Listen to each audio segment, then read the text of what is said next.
My channel. So today I'm going to be doing a video on this look, and this is just my take on a back to school look slash everyday work makeup look.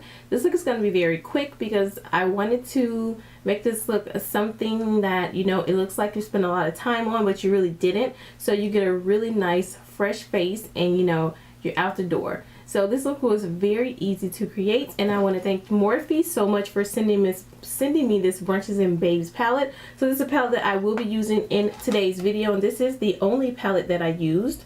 So I include this in today's video as well as the Morphe primer on my eyes today. So everything in this video I did try to keep really affordable. I mean, some things, I used a few things that weren't from the drugstore, but for the most part, everything in this video pretty affordable. So I really love how this look turned out. I think this is a very pretty, nice, simple, everyday makeup look.